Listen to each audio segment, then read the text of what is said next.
the whole issue from the standpoint of the Indian Constitution. What one of the people of this country is saying is it is a democratic demand that we would like to have OBC census. It's a democratic demand and also a constitutional demand. Why I am saying constitutional demand, I will give you evidence of what the Supreme Court have said in the last 30-40 years whenever the reservation issue was referred to the Supreme Court of this country. And also it's a people's demand.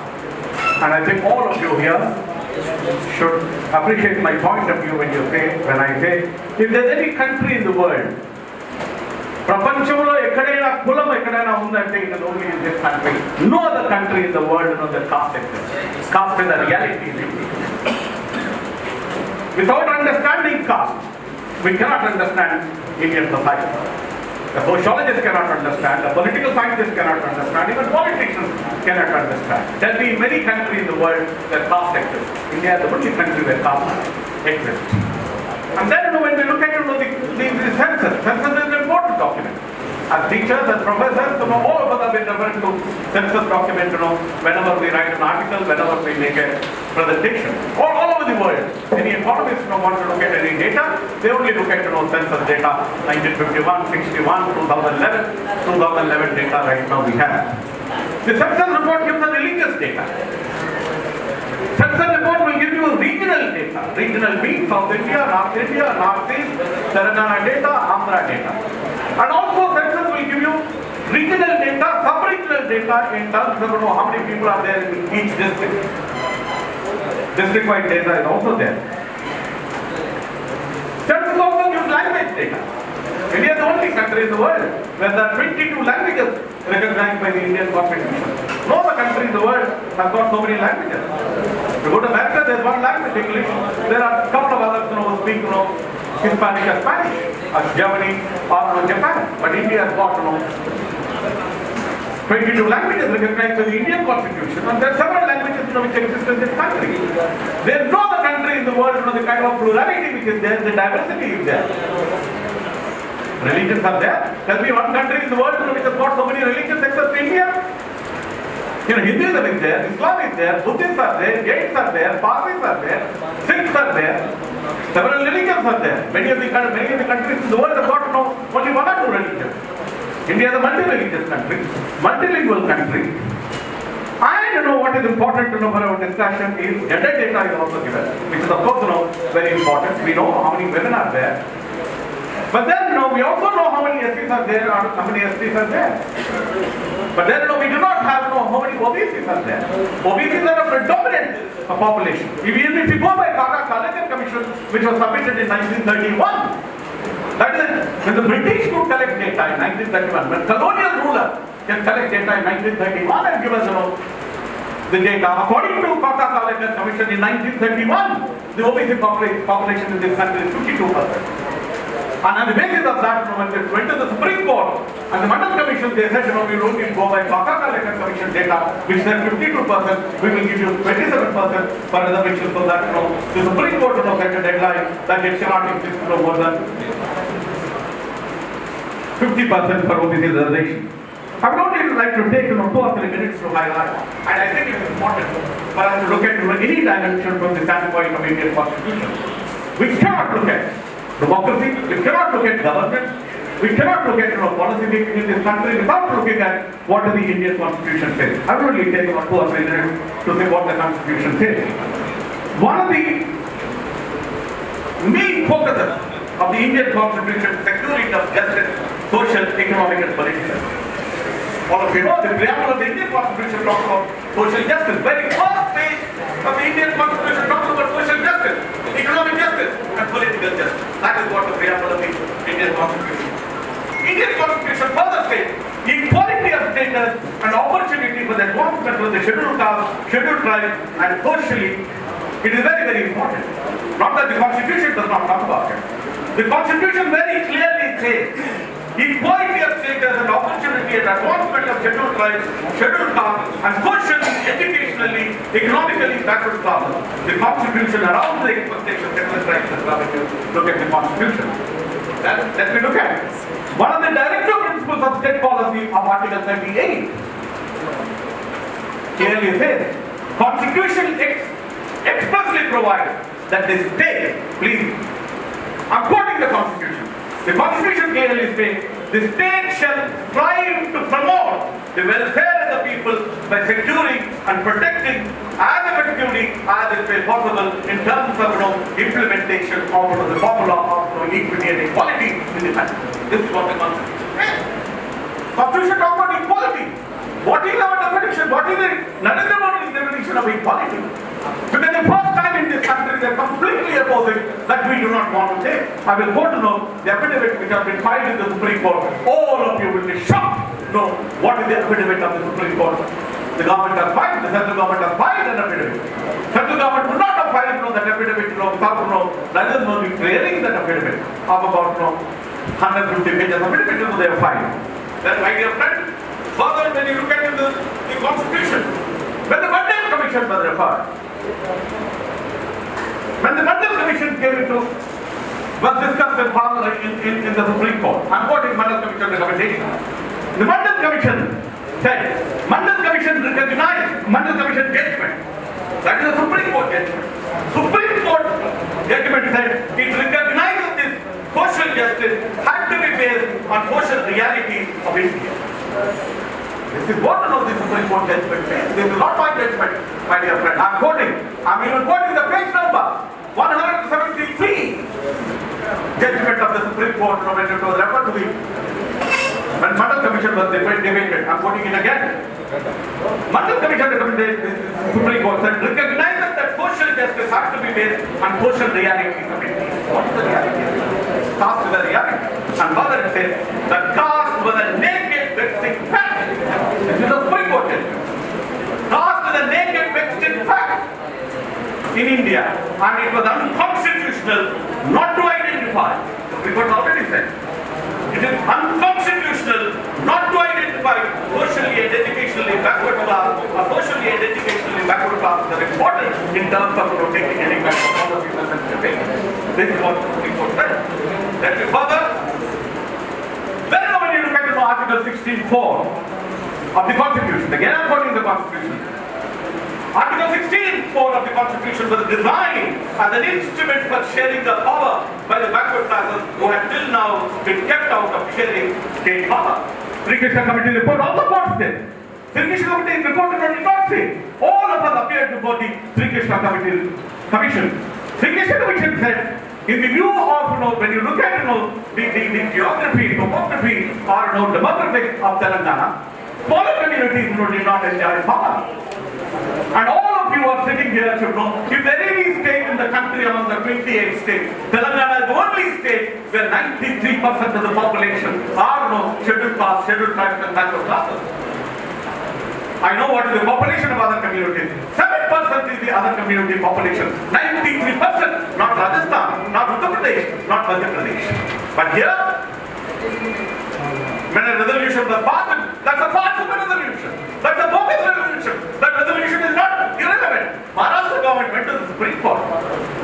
Mr. Chandrasekhar Rao, you also go to the Supreme Court and file an affidavit in the Supreme Court saying that OBC census should be there. We do not want a resolution. We know what that political resolution means. It does not mean anything for the people of this state. So when you look at other kinds of provisions, Article 16.4 further says nothing in this article shall prevent the state from making any provisions for reservations in matters of reservations for the backward classes. This is what the Constitution says. And then, I don't have to tell you, Article 14, Article 15, Article 16 talk about, what does Article 14 talk about? Article 14 talks about equal opportunity. Article 15 also talks about there cannot be any discrimination on the basis of caste, which now we are trying to discriminate but not giving a census. And Article 16 talks about very, very important article which is in the Indian Constitution, talks about equality of opportunity in the matter of public employment. Where is the equality of opportunity? Mandal Commission came into existence after Professor Murli Manohar said, came into existence after 40 years, 45 years. Now what is the status of the Mandal Commission? I'll give you the data which is there, which was submitted in Parliament recently. How the Mandal Commission has not been implemented? There are several provisions of the Constitution. That is where Ambedkar was right. Ambedkar was right. If there's any intellectual in the world who had a vision, understanding about the world and India, it was Ambedkar. One of the finest documents in the world is the Indian Constitution. And the Indian Constitution is violated day in and day out. I'm quoting Ambedkar. Ambedkar said, in this republic there is no place for democracy. The Constitution says, nothing shall prevent the state from making any provision for reservations in matter of providing employment opportunities. This is what the Constitution says. So, my dear friends, in that kind of context, let me look at what is happening. Let me quote that portion of the preamble of the Constitution I've already quoted. We the people of India want social justice, economic justice, and political justice. It might be a important expression, which I don't want to get into it. But one important factor I think which is important when you are talking about the constitution of this country. Let me now look at it. This is not the first time. Several provisions have been made. Let me look at what are the efforts with the several governments have made. For our understanding is very, very important. All along, look at what kind of a marginalization of the sections have been made. In 1953, Professor Murali Manohar made a reference. The Caste Commission advocates cost-wise enumeration of population in the 1961 census. Way back in 1953, they said. In 1980, the Mandal Commission reiterated the suggestions. B.B. Mandal presented his report then. Then look at another effort which we made. In 1995, the National Commission for Backward Classes recommends collection of class community-wide population data in 2001 census.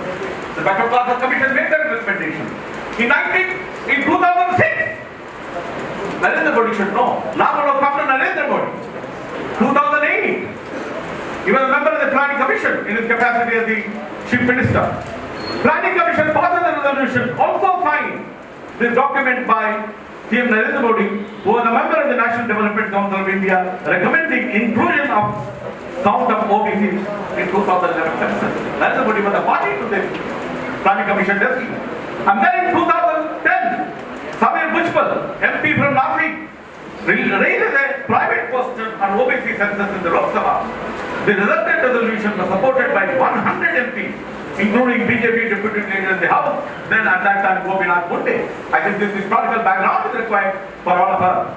Congress Minister Veerappa Moily was there, JDU leader Sharad Pawar was there, Yadav was there, and Lalu Prasad Yadav was there, Mulayam Singh Yadav was there, and then Ajit Singh was there. In 2011 they said we need to have socio-economic census data. This is been discussed in Parliament. Then all the parties to this decision. And again, in 2015, saying there are anomalies in the caste data, the Modi government set up an expert panel under the then Niti Aayog Vice Chairman Arvind Panigraha. They have constituted a commission. The report has not been submitted. We don't know whether the report has been submitted. We don't know what is the data. In 2016, the center publishes SEC data excluding caste component. Data was published. We wanted socio-economic data. Center collected that data. It is with the Department of Justice. And then in 2020, BJP Dalit Singh, headed a parliamentary standing committee and the welfare of other backward class reiterates the proposal as long as just about 4 years ago. Their own members, then 2021 in April, NCBC advised the center to file an affidavit support. And then when you look at, shocking things happen. Let me look at now what the affidavit says. Professor Murali Manohar already made some small reference to it. It is shocking. It is insulting to the people of this country. Not only forget about OBC. The document clearly says, in an affidavit filed in the Supreme Court on September 23rd, just about less than 1 month ago, the Union government has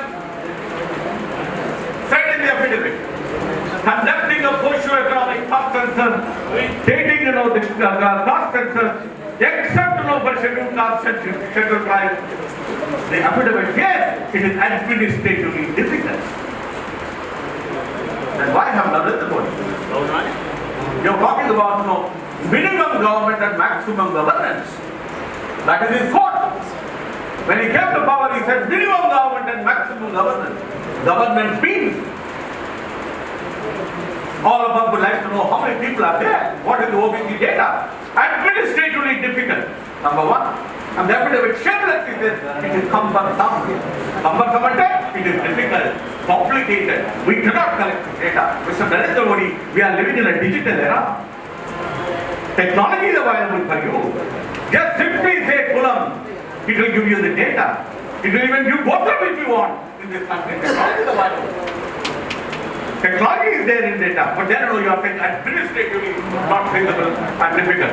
The affidavit further says in a writ petition, this is a writ petition filed with the Maharashtra government. Maharashtra government went to the court.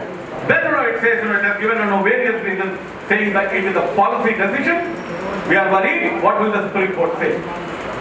And the government says it's a policy decision of the government. The judiciary has no right to intervene. And then it further says, look at the wording of the affidavit. Logistically it is not possible. Logistically it is not possible for the government to collect, because we are also going to give only training for 7 days for all the census people or teachers, etc. who go all over the country. We cannot use that kind of training. It's a very sensitive data.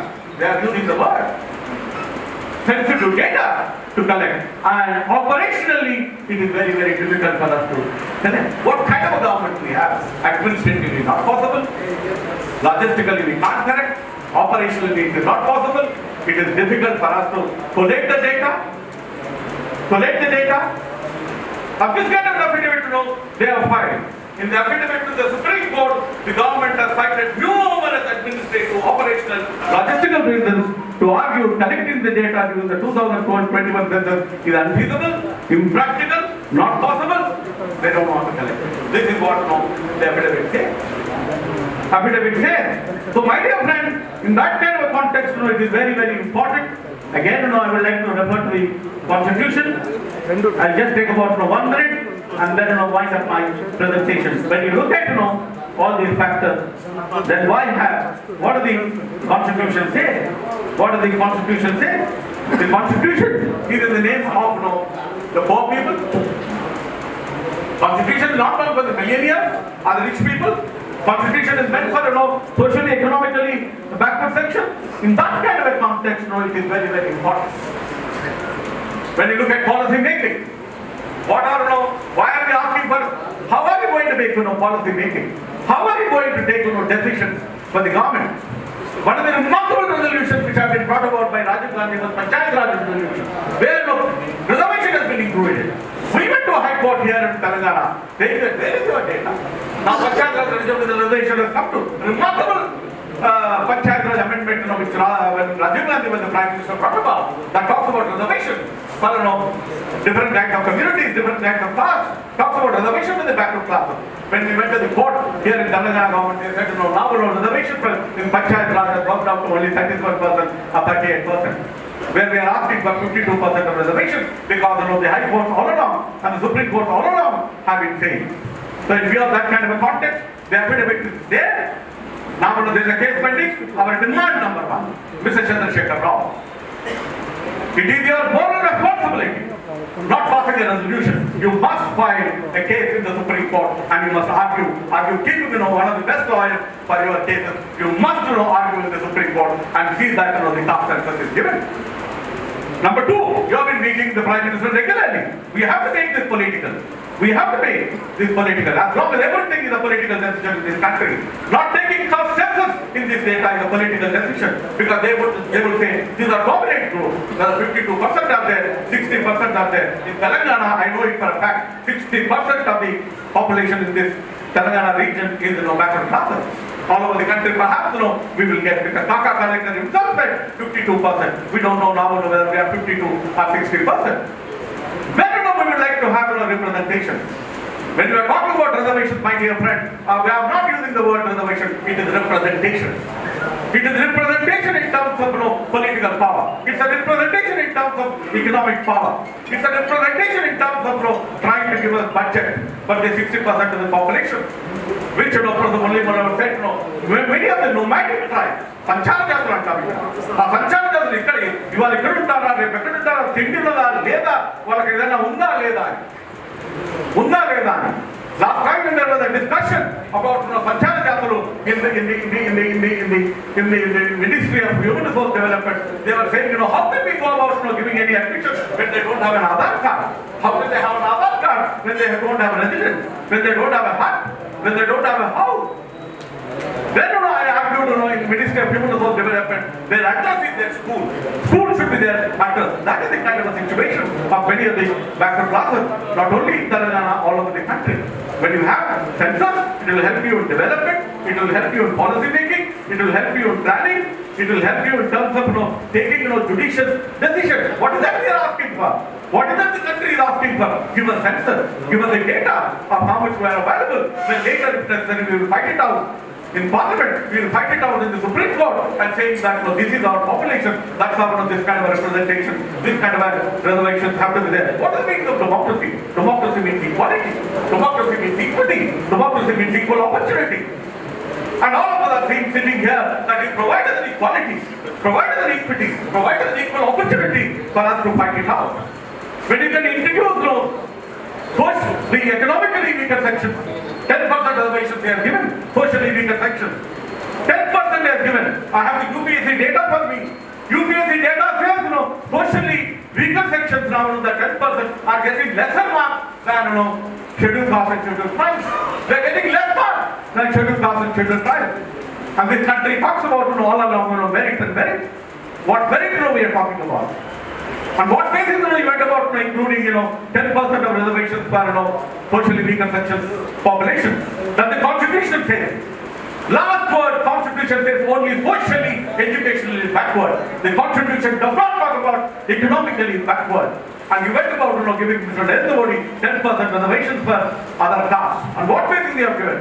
On what basis the Supreme Court will uphold that? When the Constitution does not talk about. Constitution very clearly defined backwardness means socially backward, educationally backward, not economically backward. But however, you went about giving 10% reservations for them. So we are asking, in 21st century, when there is information technology is available, we are living in a digital era. Mr. Narendra Modi, adapting is impossible in terms of collecting the data. Simple software will develop that data and give it to you. And the people of this country will know what kind of a mirror, what kind of equality is there, what kind of a status are the backward classes is there. In that kind of a context, my dear friends, we are looking at it from the constitutional standpoint, we are looking at several Supreme Court judgments. I have about 30 to 40 Supreme Court judgments which have been given. I'm from the standpoint of it is a democratic demand, it's a people's demand, it's a constitutional demand to know what is the population, what is their position, how many we have, how many castes are there. And another last point, they said, when socio-economic data was collected, they said, we according to our data, which has been given the union territories and states, only there are 2,000 castes, but now we have revealed 4,000 castes. There are of course 4,000 castes in India. Caste is the reality, as I have said. In that kind of context, if caste census is not given, OBC census is given, census has no meaning. Census has no meaning. No point in collecting that data because it will not help us in terms of policy making or planning. 50% or 50% of the population are backward classes in this country. I thank all of you for giving me this opportunity. I hope we will take this fight to a logical end. Political parties have to discuss, civil society has to discuss, government will have to discuss, and the Supreme Court also will have to go by what the Constitution says, implement that. Supreme Court, let us go for the Supreme Court to say positive decision, otherwise we will have to fight it out. The Supreme Court once does not give, then we will have to take this fight so at a logical end, and political parties will have to be in the forefront. And Congress is a major political party in this country, and I'm sure they will continue to play that role in organizing these kind of meetings and seminars are trying to set an agenda of taking OBC census in the country. Thank you very much.